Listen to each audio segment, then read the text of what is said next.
Hi, my friends. It's your tour guide to the sci-fi side, me, Preston E. Mystery Science Theater 3000 has a lot of funny characters ranging from robots to jumpsuit-clad hosts. But today we're going to look at those characters in the cheesy movies that jumped off the screens and into our hearts, or our nightmares. Here they are in their episodic appearances. Let's do this! Ow! First up, we have Gamera. It doesn't get much more memorable than a flying, fire-breathing turtle named Gamera. So memorable, in fact, and beloved was Gamera that he had 5 of his movies riffed in MST3K's initial run. And all these movies were riffed in Season 3, the season of Gamera. Gamera would battle everyone and everything, from humans to a mutant lizard, from winged monsters to knife-headed monsters, from a shark-like alien to a little gecko that sells insurance. Okay, that last one I made up. Initially, Gamera was a threat to humanity, but eventually fought for humanity against a myriad of monsters. Gamera was referenced on MST3K long after his movies were riffed, and it wasn't until 4 teenage turtles popped up that turtles would be so super heroic.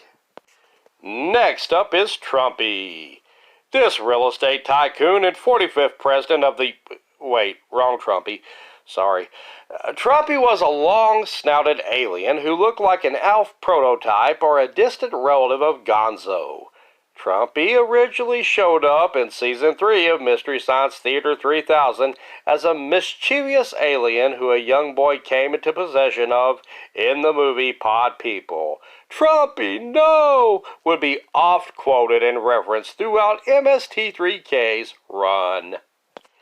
Mr. B Natural is up next, and is not really a Mr. R Natural, but is a pixie played by Betty Luster, who teaches a young boy the spirit of music, as long as said music comes from the instruments of the company C.G. Con, in whose commercial she shows up in.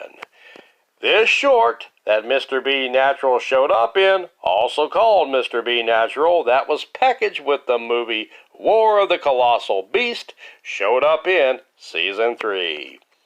The character was referenced in many episodes that followed, from Human Duplicators, Monster A Go-Go, Teenage Strangler, and Dev Stalker and the Warriors from Hell, to another short called Designed for Dreaming. Tor Johnson is up next, and boy does his name sound painful. This former pro wrestler called the Super Swedish Angel is perhaps best known for his role in what is widely considered the worst movie of all time, Plan 9 from Outer Space. That is, until movies like Room came along. Oh hi. While Plan 9 never got the riff treatment on Mystery Science Theater 3000, it did, however, get the riff treatment on Riff Tracks. However, a few of Tor Johnson's movies did make the cut on Mystery Science Theater 3000, one being Unearthly from Season 3, which sees Tor Johnson playing a doctor's assistant who utters one of the most famously riffed MST3K lines of all time, "Time for go to bed." Tor Johnson also shows up again as Lobo in Season 4's The Bride of the Monster, along with Bela Lugosi in an Ed Wood from Plan 9 from Outer Space fame film, about a doctor who tries to create superhuman people in his lab. Tor Johnson makes one more appearance in a Season 6 movie called The Beast of Yucca Flats, and yucca he looks indeed when he is transformed into a monster after being caught in an atomic bomb explosion. Time for Go to Dead. Up next is what I would consider the most memorable character to be riffed in MST3K history, Torgo, from Mano's Hands of Fate.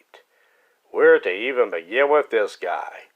This satyr not only has goat legs that looks like he is smuggling a family of 4 in his pet legs, 2 family members for each leg, he also has a strange goat-like drawl to his voice. He creepily walks around with a distinctive bit of creepy music that fits well with his creepy walk. His cane and unkempt look perfectly completes the picture as he does his master's bidding. Torgo was so well received by MST3K fandom and the staff that Mike J. Nelson played him in a host segment delivering a pizza 2 hours too late to Dr. Forrester and TV's Frank that is strangely still warm. Torgo left the drinks in the car, and it takes him till Operation 007, 8 episodes later, to deliver the drinks to the Mads. He appears next in Village of the Giants as Dr. Forrester hires him to replace TV's Frank. Frank gets his job back, however, by tricking Torgo into angering Dr. Forrester that gets him fired. Torgo makes a cameo in San Francisco International to laugh at Mike's Urkel impressions. He appears as a computer voice in The Last of the Wild Horses, and in Danger Death Ray as a client to Agent TV's Frank.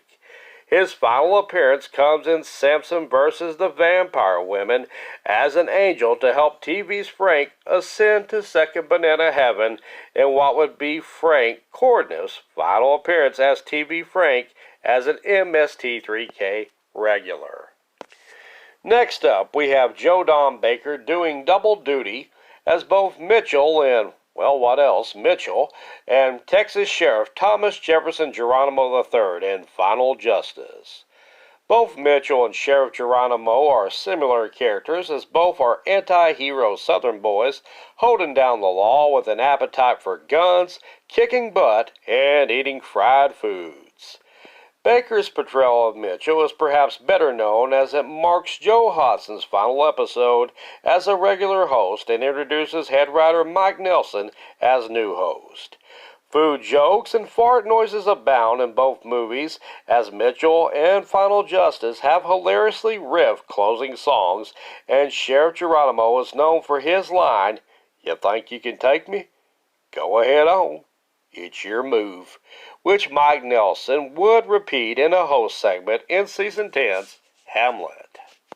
I'm gonna go ahead on now and move on to Prince of Space and his nemesis Crankcore. In this next selection, as they both appear in Season 8's Prince of Space. And you can't really have one without the other. Crankcore is kind of like the Joker to Prince of Space's Batman.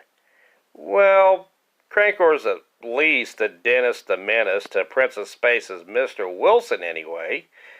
The hero, Prince of Space, is pretty memorable with a mask that looks like it was whipped together by kindergartners during craft time at the school, a goofy short bust protective looking helmet, and a cape that looks like he borrowed it from his mama's linen closet.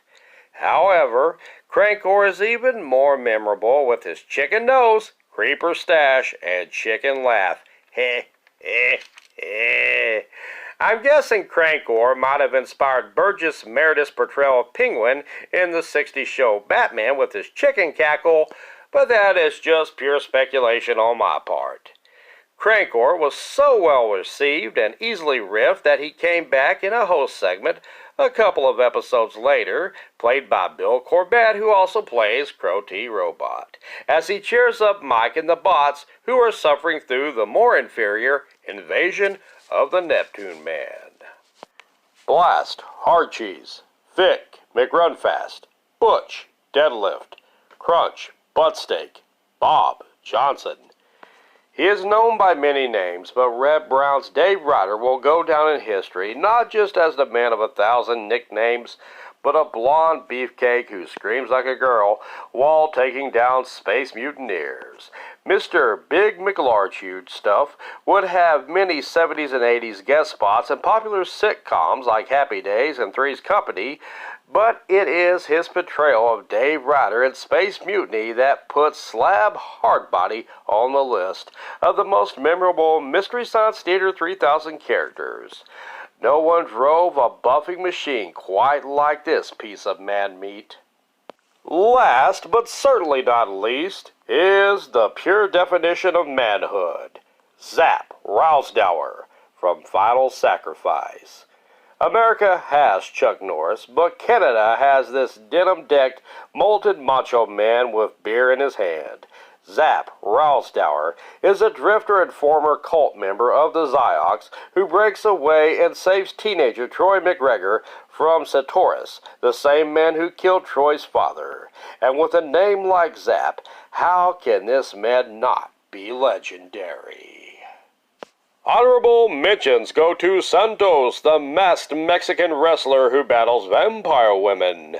The Master from Mentos hands of fate for his creeper stash and robe with a big red hand design, signifying how handsy he gets with more women that would make Solomon and Henry VIII blush with shame. Robert Easton, also known as the Man of 1,000 Voices and the You Hittin' the Booze Again Southern guy in both Giant Spider Invasion and The Touch of Satan. Old Man Crenshaw as the stinky backwoodsman in Boggy Creek 2, and the legend continues, for his tender portrayal as a surrogate parent of a baby Bigfoot who lost his mother. And Old Man Crenshaw kinda looks like a shaved-down Bigfoot himself, and smells like one too. And Coralie, the hell-spawned spring sprite from the short A Case of Spring Fever, who reminds you to respect springs, or he will rain down the forces of hell and heaven upon your sorry behind. Well, that about does it for me. Did I leave off any of your favorite, most memorable Mystery Science Theater 3000 movie characters? Comment down below and let me know how awesome or how sucky I am. And please like, subscribe, and share. I've been Preston E. Garrison, and say it with me, I'm out of here! Fun, ain't it?